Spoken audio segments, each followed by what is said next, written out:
السلام علیکم۔ کیا آپ اس بات کا یقین کریں گے کہ ایک ظالم باپ نے اپنی ہی بیٹی سے شادی کر لی؟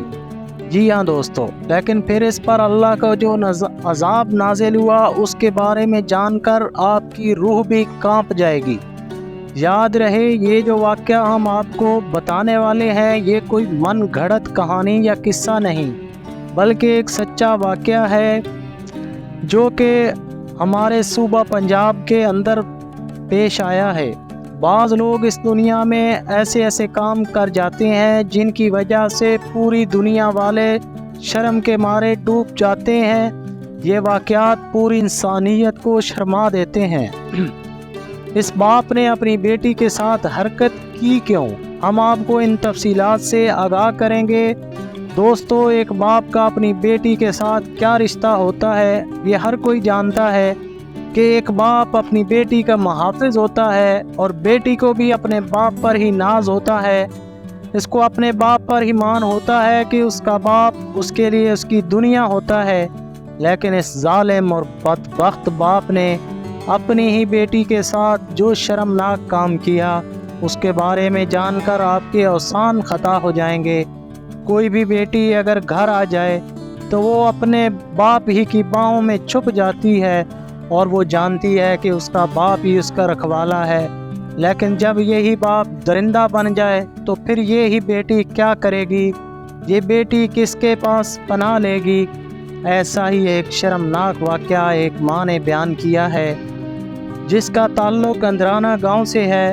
وہ ماں بتاتی ہے کہ اس کا شوہر ایک عیاش اور ظالم شخص تھا جو دن بھر شراب اور جوئے میں مصروف رہتا تھا، کوئی کام نہیں کرتا تھا، شرابی دوست کے ساتھ شراب پیتا اور جوا کھیلتا رہتا تھا۔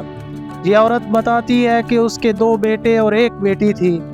وہ دن بھر لوگوں کے گھر کا کام کرتی تھی، اس کے بیٹے ہی روزی روٹی تلاش کرتے اور یوں مشکل سے اپنے گھر کے اخراجات پورے کرتے تھے۔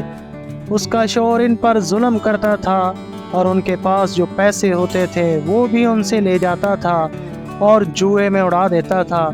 وہ کہتی ہے کہ ایک دن میرا شوہر اپنے ساتھ اپنے ایک شرابی دوست کو گھر لے کر آ گیا اور بیٹھک میں اس کے ساتھ بیٹھ کے گپ شپ لگانے لگا اور پھر اپنی بیٹی کو آواز لگانے لگا۔ میری بیٹی ان کے سامنے نہیں آنا چاہتی تھی۔ پھر جب وہ چیخنے چلانے لگا تو میری بیٹی بھاگ کر ان کے سامنے گئی۔ وہ کہنے لگا، ہمیں بھوک لگی ہے، ہمارے لیے کھانا بنا کر لاؤ۔ میری بیٹی ان کے لیے کھانا نہیں بنانا چاہتی تھی۔ اس نے مجبوراً کھانا بنایا اور کھانا لے کر ان کے سامنے رکھنے لگی۔ جب وہ بیٹی کھانا لگا رہی تھی تو اس کے شوہر کا شرابی دوست اس کو گھورتا رہا۔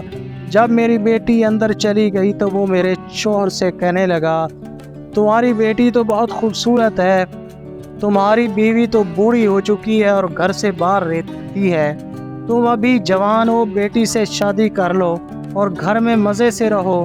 تو وہ بتاتی ہے کہ میرے شوہر نے اس کی بات کا برا تک نہ مانا۔ وہ دونوں شراب کے نشے میں دھت تھے اور شیطان ان پر غالب تھا۔ میرے شوہر نے اپنے دوست سے بالکل بھی کچھ نہ کہا کہ کیسی باتیں کر رہے ہو، اپنی بیٹی کے ساتھ کیسے شادی کر سکتا ہوں اور اس کا باپ ہوں، اس کا نامحرم ہو، تم مجھے یہ غیر شرعی کام کرنے کا بول رہے ہو۔ بلکہ اس نے اپنے دوست سے کہا، بات تو تمہاری ٹھیک ہے، میری بیوی بوڑھی ہو چکی ہے اور ایسا کرنے سے میں مزے سے زندگی گزار سکتا ہوں۔ پھر وہ کھانا کھانے لگے اور کھانا کھانے کے بعد اس نے اپنے دوست کو بھیج دیا اور کہا کہ میں اس بات کے بارے میں ضرور سوچوں گا، یہ سب مجھے میری بیٹی نے بتا دیا تھا۔ جب وہ کام سے گھر واپس آئی تو میں نے سوچا کہ وہ شراب کے نشے میں تھا، اس لیے میں نے اس پر زیادہ توجہ نہیں دی۔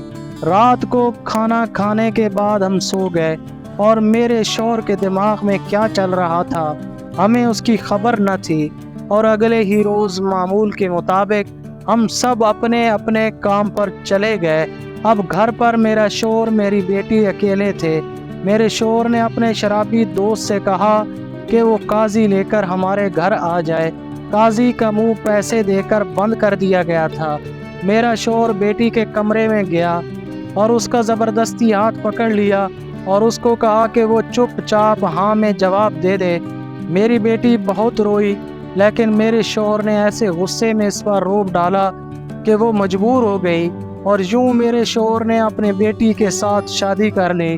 اور جب شام کو ہم گھر واپس آئے تو ہم لوگوں کو اس کی خبر ہوئی، تو میرے شوہر نے ہم سب کو مارا پیٹا اور سب کو دھمکی دی کہ اگر کوئی اس بارے میں بولے گا تو اس کو جان سے مار دوں گا۔ یوں ہمارے منہ بھی اس نے بند کر دیے۔ میرے شوہر پر شیطان کا بھوت سوار تھا، وہ درندہ بن چکا تھا، اور یوں اس نے اپنی ہی بیٹی کی عزت خراب کر دی۔ 2 دن تک ہم لوگوں نے کچھ نہ کہا، ہم خاموش رہے، لیکن تیسرے دن میں نے اپنے بھائیوں کو پیغام بھیج دیا اور وہ ہمیں اس شیطان کے چنگل سے نکال کر لے گئے۔ اس شیطان جیسے انسان نے شراب اور شیطان کے بہکاوے میں آ کر اپنی بیٹی کی زندگی تباہ کر ڈالی تھی، اور وہ بتاتی ہے کہ ہمارے جانے کے بعد اس کا شوہر اور وہ بھی شراب کے نشے میں ڈوبتا گیا، اور شراب پی پی کر اس نے اپنا برا حال کر دیا۔ اور وہ بتاتی ہے کہ ہم نے سنا ہے کہ وہ اپنے ہی گھر میں تڑپتا رہا، کیونکہ اس کا پیشاب اور پاخانہ بند ہو چکا تھا، اور کچھ دن اس طرح تڑپنے کے بعد اس کی موت گندگی کے ڈھیر پر ہوئی۔ لوگوں نے اس کی عبرتناک موت اپنی آنکھوں سے دیکھی، اور اس کو لاواسوں کی طرح قبرستان میں دفنا دیا گیا، کیونکہ اس کو اس کے بیٹے بھی کندھا دینے کو تیار نہ تھے۔ اور وہ عورت بتاتی ہے کہ لوگوں نے دیکھا کہ اس کے شوہر کی لاش کو کتوں نے قبر سے نکالا، اور لاش کو کتوں نے نوچ نوچ کر کھایا، اور لوگ اس انجام کو دیکھ کر توبہ کرنے لگے۔ اللہ تعالیٰ نے ہمیں پیارے آقا حضرت محمد صلی اللہ علیہ وسلم کی امت میں پیدا فرمایا، اور قرآن و حدیث سے ہمیں زندگی بسر کرنے کا طریقہ اور سلیقہ سکھایا۔ قرآن و حدیث نے ہمیں حلال اور حرام کی تمیز بتائی ہے، اور رشتوں کا تقدس بتایا، اور حرام کاموں سے منع فرمایا ہے۔ یاد رہے شراب حرام ہے، اور اس کے قریب جانے سے منع فرما دیا ہے، اور شراب کو تمام برائیوں کی جڑ کہا ہے۔ اور آج کل کے نوجوان بھی نشے کے عادی ہوتے ہیں، اور کچھ تو حرام ہونے کے بعد بھی شراب کے عادی ہوتے ہیں۔ تو ایسے نوجوان یہ بات سن لیں، نشے میں انسان ایسی غلطیاں کر گزرتا ہے کہ جس کا خمیازہ باقی لوگوں کو بھگتنا پڑتا ہے، اور اللہ تعالیٰ سے دعا ہے کہ اللہ